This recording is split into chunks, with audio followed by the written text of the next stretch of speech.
The time has come for us to clean up the garden. And as you can see, it's going to be a bit of a messy cleanup this year. That's because I didn't have a chance to come out and harvest these tomatoes before we got a very deep freeze. We were protecting them with frost blanket for quite a while and it was working great. But then we got an unexpected freeze where it was supposed to be like 37, 38 degrees. And I thought, that's probably going to be fine. Turns out it was going to be 29 degrees. So it was off by like 9 degrees. Went from 38, somehow it got down to 29. And it wasn't even a frost, it was a hard freeze. And so a lot of the tomatoes on here are pretty mushy. These tomato cages, I loved them. They did so well for us this year. I really was impressed with how they held the plants up. They worked awesome and they were so inexpensive. If you haven't seen the video on how we built these, I absolutely recommend checking it out.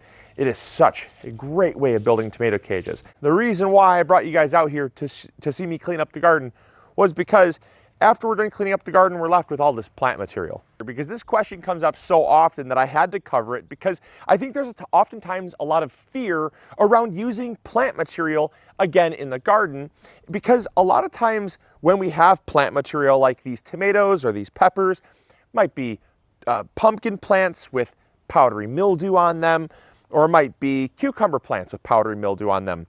So many plants in the garden bring with them diseases that happen from the previous growing season. And we're so afraid of reusing that plant material out of a fear that we will exacerbate a problem. But then that also brings in the topic of crop rotation, which we're also going to talk about, because this plant material represents what was growing here this season, the 2025 season.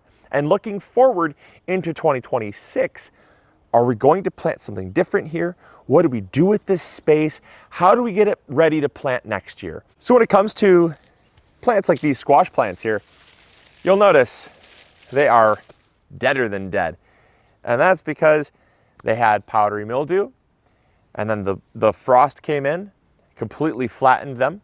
So if they weren't going to die from the frost, they were going to die from the powdery mildew. And in fact, both hit them, and now they are completely flattened and crunchy. So you'd look at this plant material right here, if you were concerned about composting it, and you'd say, this plant material was riddled with powdery mildew. If I composted it, wouldn't I be basically harboring that powdery mildew, the spores of the powdery mildew, in my compost? And then if I used my compost next year, wouldn't I run the risk of getting even worse powdery mildew? Where this powdery mildew came from was the soil. And that's why it's called a soil-borne fungus. It's a soil-borne fungus because it's in the soil already. And if it was in the soil, this was your first garden ever, and you got powdery mildew, how did it get there? Well, it got there because it was in the soil to begin with. This doesn't mean you have to, that does not mean you have to nuke your whole garden and, nuke your soil, because it's in every soil. It's everywhere. It is how we grow our plants. It's keeping them stress-free. It is keeping them healthy, and it's boosting their immune system of the plant so that they don't get powdery mildew as easily. If we were to compost this down, yes, powdery mildew spores could get into the compost and could absolutely end up, inoculating your compost that then could be spread to your garden when you reapply it the following season. However, it would have already been in there anyways. And I think that's just such a clear line of thought that has to be had in your mind, because a lot of people think that the powdery mildew, your plants got powdery mildew on accident, and now you're giving your plants powdery mildew year after year after year every time you use that composted material, when the reality would be you'd get it anyways. Now, if you are worried about spreading powdery mildew spores and you're really concerned about not wanting to keep that in your soil, like I said, you'll probably get it next year anyways. But if you really prescribe to that fear, burn it. We burn plant material all the time because oftentimes plant material can sometimes get a little bit bulky. Might be corn stalks, might be some squash plants like this. We burn plant material all the time. Burning it is a great way to completely remove any powdery mildew spores or blight spores.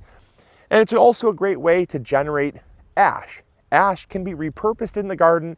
It has tons of potash, which is the K on your fertilizer label. You have N, P, and K. That third number is potash. And a great source of potash comes from wood ash. And that leads me to the second question about plant material, which is the plant material represents a crop that was grown.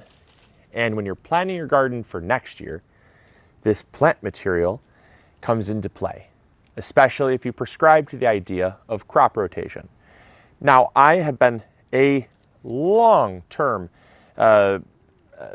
critic, I would say. Maybe critic is a bad way of looking at it, but I would say I've been a long-term critic of crop rotation because the fear around crop rotation is that pests can build up and disease can build up. And that is 100% true on a large agricultural model. If you grow a monoculture of corn year in, year out, you run the risk of pests becoming resistant, diseases becoming resistant, and essentially they get harder and harder to fight. And so crop rotation on a large scale helps with that, but it also helps to balance nutrients in the soil. You see, if you grow corn year in and year out and year in and year out, the soil becomes depleted over time. And so it's more difficult to re-amend the soil, and it gets more difficult to get the soil back to growable levels. And that's really on a large agricultural model. In a home scale, as I've said before, a home scale, you have control that farmers do not.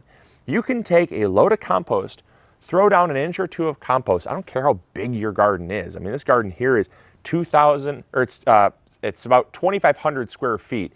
And so on that size of a garden, it's a pretty big garden, I could absolutely take 20, 30 yards of compost, no problem at all over the course of a day or two. Spread this with 2-3 inches of compost, and we are not only re-amended, but the soil is refreshed, and there's no problems with growing the same crop year in and year out in the same space. The second thing that we need to talk about is the idea that pests and disease can become resistant over time. If you're an organic gardener, you're not really using many pesticides or fungicides, things like that, on your garden. If you do, they're quite gentle. And what we're really doing is we're not really killing the pests. We're not really killing the fungus. A lot of times when it comes to organics, we're kind of just controlling it. We're keeping it at bay. We might be preventing it by spraying early, not when we see a problem, but before we see a problem. And so oftentimes with organics, it's very difficult for something to become resistant to it because it was already kind of resistant to it in the beginning. And so it's not really a fear of mine of building up in the soil or in the area. And on top of that too, in a garden, we don't really have a monoculture. Sure, I grew a row of tomatoes here, but I grew squash next to it. I grew peppers here. I grew broccoli over there. It's not a monoculture by any means. And so crop rotation, I think, really is, when we look at large models, large farming models, and we scale it down to the home garden, we often will really fear planting a tomato in the same spot because we hear that we shouldn't plant the same crop in the same spot year in and year out. And I really truly think that that's just one of those things that has come from a background of farming that has been applied to the home garden when there's really not any very solid facts about it. And that's why I've said for the longest time that because that control you have, you can re-amend your garden every single year, add compost, add fertilizer, keep your plants healthy, and just plant what you want where you want. Don't be so focused on rotating crops. You don't have to worry as much about it when you have that level of control. So do I plan on putting tomatoes here next year? Absolutely. Do I plan on putting peppers here next year? I don't know, maybe. We'll see. We'll see what the next year brings. So I hope you guys enjoyed. I hope you all learned something new. If you have any questions though, feel free to post them in the comments box down below. I hope you guys enjoyed. Hope you all learned something new. As always, this is Luke from the My Gardener channel, reminding you to subscribe if you did enjoy and grow bigger. All right, take care.